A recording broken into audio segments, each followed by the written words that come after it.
চলতি বছরের এপ্রিলে যুদ্ধবিরতি কার্যকর হওয়ার পর আবার ইরানের ওপর বড় ধরনের হামলা চালানোর জন্য জোরালো প্রস্তুতি নিয়েছে ইসরায়েল ও যুক্তরাষ্ট্র। শুক্রবার 15 মে মধ্যপ্রাচ্যের দুই কর্মকর্তার বরাত দিয়ে দ্য নিউ ইয়র্ক টাইমস জানিয়েছে, আগামী সপ্তাহের শুরুতেই এই অভিযান শুরু হতে পারে।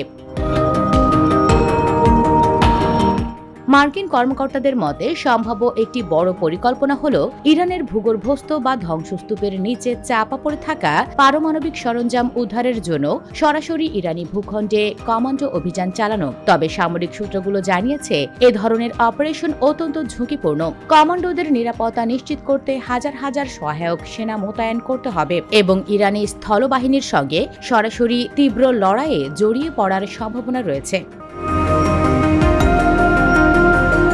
আরেকটি বিকল্প পরিকল্পনা রয়েছে পারস্য উপসাগরের গুরুত্বপূর্ণ তেল রফতানি কেন্দ্র খার্গ দ্বীপ দখল করা। এছাড়া ইরানের বিভিন্ন সামরিক ঘাঁটি ও গুরুত্বপূর্ণ অবকাঠামোতে আরও তীব্র ও ব্যাপক বিমান হামলা চালানোর প্রস্তুতিও নেওয়া হচ্ছে। ইসরায়েলি নেতৃত্ব আগেই স্পষ্ট করে বলেছিল, যুক্তরাষ্ট্রকে সঙ্গে নিয়ে তারা ইরানের সামরিক শক্তি ধ্বংস করতে চায়, পারমাণবিক ও ব্যালিস্টিক মিসাইল কর্মসূচি নির্মূল করতে চায় এবং ইরানের বর্তমান শাসক গোষ্ঠীকে ক্ষমতাচ্যুত করার উপযুক্ত পরিবেশ তৈরি করতে চায়। কিন্তু গত মাসের যুদ্ধবিরতির কারণে তাদের এসব লক্ষ্য এখনো অপূর্ণ রয়ে গেছে।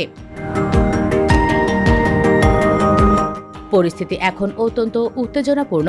মধ্যপ্রাচ্যে নতুন করে বড় ধরনের সংঘাতের আশঙ্কা দেখা দিয়েছে। খবর Times of Israel. US Bengal desk report.